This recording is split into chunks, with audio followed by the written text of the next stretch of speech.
Saudara menantu Presiden Jokowi Bobi Nasution sudah menyatakan dukungannya untuk Prabowo Gibran. Apakah artinya Jokowi berpisah dengan PDIP? Lalu apa dampaknya di pemilu mendatang? Kita akan bahas bersama dengan Masinton Pasaribu, politisi PDIP. Bang Masinton, selamat petang. Ya, selamat petang Mbak Lipi. Kita juga akan sapa pengamat politik Ujang Komarudin.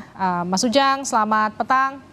Selamat petang Mbak Lipi, Bang Masinton. Assalamualaikum. Ya, Pak Ujang. Oke, saya ke Bang Masinton dulu. Jadi meskipun mendukung iparnya Gibran di Pilpres mendatang, tapi nampaknya Bobi masih ingin bersama PDIP, itu salah satu komentarnya. Gimana tuh? Tentu ya, sesama PDI Perjuangan yang pernah sama PDI Perjuangan kita menyayangkan. Kedua, kita juga harus menghormati pilihan. Dan yang ketiga adalah perlu pemimpin itu satunya kata dan perbuatan. Kenapa saya katakan ya pemimpin itu dia adalah harus bisa katanya, sikapnya, tindakannya dia harus menjadi sebuah keteladanan. Maka perlunya satunya kata dan tindakan. Kalau punya karakteristik kepemimpinan, pemimpin itu begitu. Itu yang disampaikan oleh Bung Karno.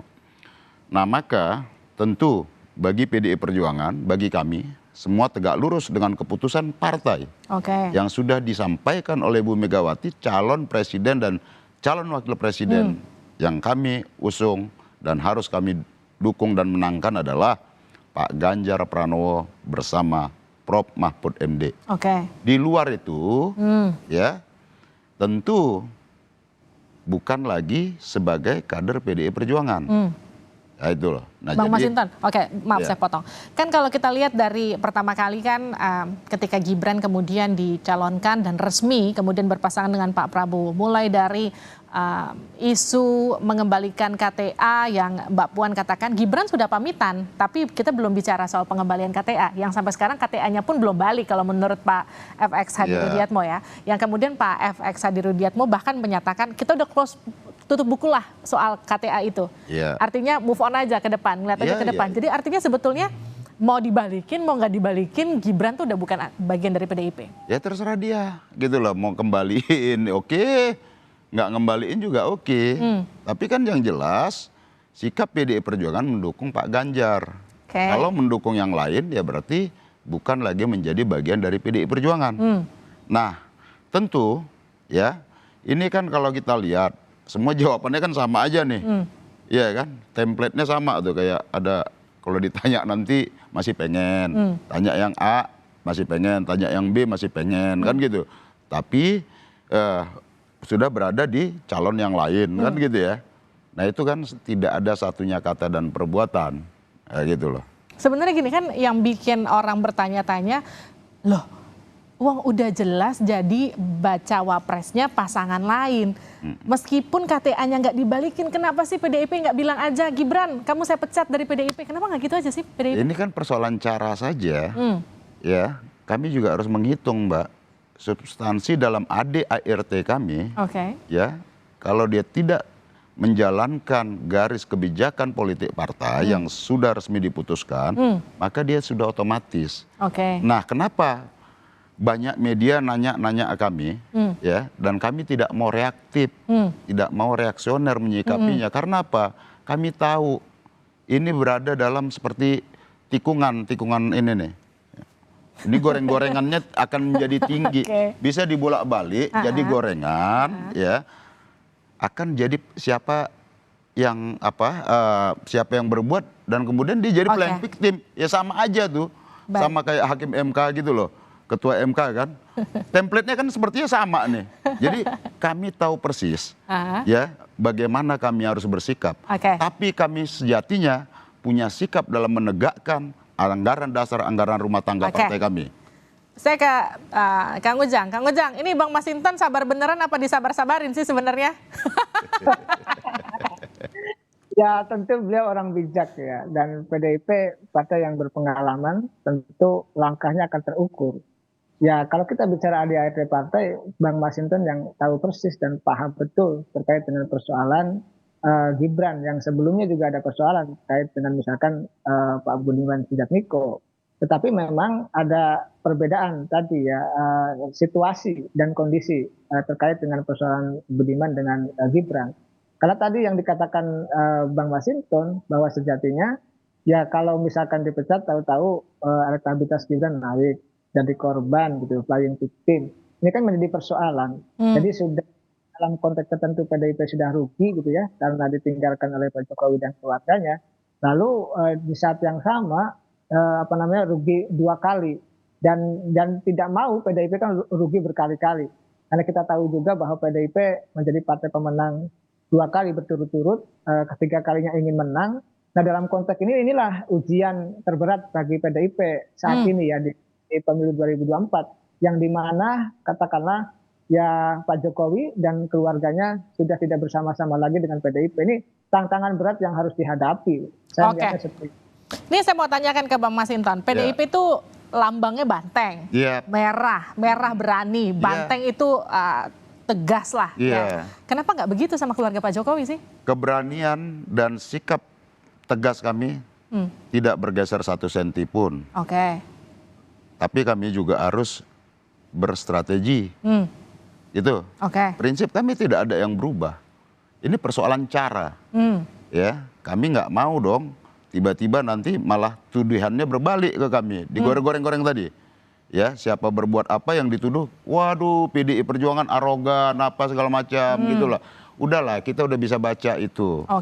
Maka ya kami ya dengan sikap tegas kami juga dilatih untuk sabar. Harus kader itu memiliki kesabaran revolusioner. Baik, itu yang kemudian ditanyakan. Maka kami harus bijak menyikapinya. Kami tidak mau reaktif, tidak mau masuk dalam langgam pancingan-pancingan yang itu akan menggoreng-goreng. Yes, itu yang kemudian jadi pertanyaan. Karena ada beberapa kali ketika misalnya ada satu keluarga yang kadernya kemudian bergabung dengan partai lain, ada yang kemudian kadernya bahkan maju di satu kontestasi politik begitu. Kemudian si kader PDIP tersebut kan bahkan dengan tegas sama PDIP dipecat begitu ya. Tapi ini tidak terjadi di keluarga Pak Jokowi. Itu yang kemudian sikap kami tegas. Ya. Sikap itu ada yang dipublish, ada yang tidak. Saya juga beberapa kali memperoleh peringatan apa yang nggak dipublish memang? Ada yang dipublish, ada yang tidak begitu. Jadi gimana? Apa yang nggak dipublish? Ini benar-benar perang dingin ya PDIP sama Pak Jokowi? Gak ada perang-perangan lah. Ya kan? Gak ada perang-perangan. Jadi di depannya senyum padahal enggak gitu. Ya kalau orang tidak lagi bersama kita, kan kita juga harus hormat. Tapi kan hubungan digantung tuh nggak enak Bang Masinton. Putus-putus enggak gitu ya nggak sih? Pilihan orang, gitu loh, sikap orang, silahkan, gitu loh. Jadi gini, kalau kita lihat kan romantisme Bu Mega, Pak Jokowi di dalam beberapa kesempatan bahkan Bu Mega dengan lantang menyebut Jokowi itu diibaratkan, koreksi saya kalau salah ya, seperti anak kesayangan begitu oleh Bu Mega. Bahkan Mbak Puan juga mengatakan itu. Pak Jokowi itu adalah anak kesayangan Bu Mega. Keluarganya Pak Jokowi juga dapat perlakuan spesial oleh Bu Mega begitu. Gimana menghadapi ini semua? Apa yang disampaikan Bu Mega ke kader-kader? Ya Bu Mega dan Mbak Puan menyampaikan itu tentu bukan basa-basi, bukan untuk enak didengar atau enak terucap. Itu adalah buah ketulusan. Nah kalau kemudian sesuatu yang tulus itu direspon lain, ya kita terima saja itu. Tapi yang namanya ketulusan itu dia sejati, Pak. Dia tidak berpura-pura, kan itu. Pak Kang Ujang, ini kalau ngelihat antara, kalau saya bilangnya kan perang dingin ya. Mungkin Kang Ujang punya diksi lain. Gimana tuh membaca? MU sama City dong. Gimana membaca peta politik antara PDIP dan Pak Jokowi kondisinya sekarang? Nah, saya kan sudah jelaskan 2 tahun yang lalu menganalisa yang didukung oleh PDIP belum tentu didukung oleh Pak Jokowi. Sudah lama. Dan itu menjadi sebuah kenyataan saat ini. Dan kondisi ke depan saya melihatnya bukan perang dingin ya, saya panas adem ya, naik turun hubungannya itu. Jadi ya, saya sudah katakan berkali-kali, bahkan saya runtut ya ketika misalkan Pak Jokowi jilid pertama habis resapel, pelantikan kabinet, lalu PDIP tidak sepakat mengkritik Pak Jokowi, lalu ada resapel kabinet dan PDIP mendapatkan jatah tambahan menteri ketika itu. Lalu COVID, saya masih ingat Bang Masinton keras tuh mengkritisi kebijakan Pak Luhut tentang COVID, mengkritisi kebijakan Pak Jokowi. Itu lalu juga terkait dengan penolakan misalkan Jokowi 3 periode, lalu penolakan juga terkait apa namanya kedatangan tim Israel U20 sehingga Indonesia batal jadi tuan rumah. Banyak, lalu juga PDIP menolak batas minimum Oke. capres. Banyak itu kejadian-kejadian yang kita bisa membuktikan bahwa hubungan antara Pak Jokowi dengan PDIP memang tidak baik-baik saja Baik. sejak lama.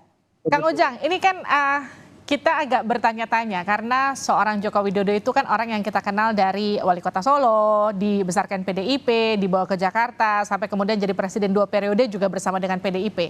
Kemudian sekarang punya pandangan, kita bisa katakan punya pandangan berbeda ya, karena anaknya jadi bacawa pres yang tidak sejalan dengan PDI Perjuangan.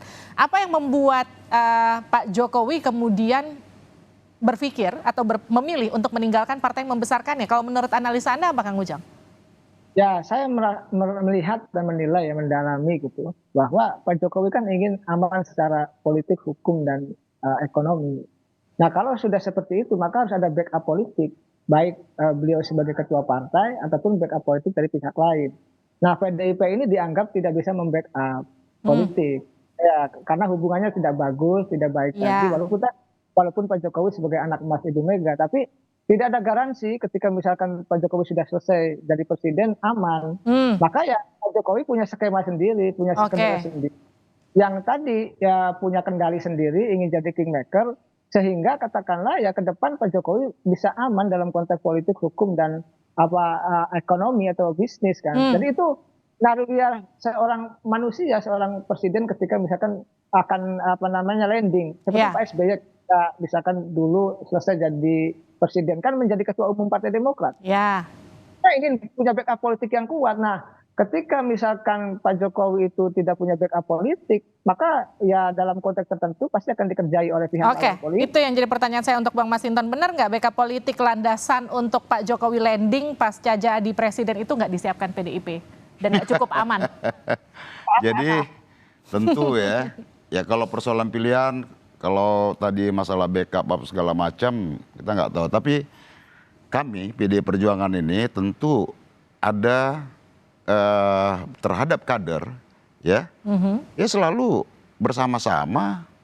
Nggak ada yang kita ini nggak pernah merasa meninggalkan kader atau apa ya. Kalau tadi persoalan backup politik atau apa, sepanjang itu berlangsung menjalankan dalam aspek ideologi dan program-program perjuangan kepartaian dan tidak menyalahi hukum, ya kita pasti jaga dong kader kita. Gitu loh. Nah kan itu ya. Nah backup, saya nggak tahu backup dalam bentuk apa tuh ya.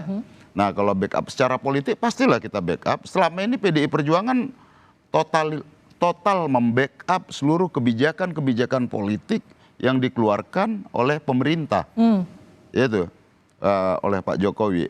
Nah kalau kemudian itu dianggap masih kurang, ya walau-walam. Nah kalau Pak Jokowi terakhir sempat menyinggung soal drama Korea, itu kira-kira buat siapa? Buat PDIP nggak? Nggak ya? Drama Korea itu mungkin yang di MK kali ya. Kalau kami ini sudah terbiasa berjuang, tidak berjuang melo-melo. Ya, sendiri atau bersama-sama kami tetap berjuang untuk demokrasi dan kerakyatan itu. Jadi bagi kami karakter perjuangan, PDI Perjuangan itu bukan karakter melo. Sebelum diteruskan saya mau dengarkan dulu pernyataan dari Pak Jokowi soal drama Korea itu seperti apa sih, ini dia. Terlalu banyak dramanya.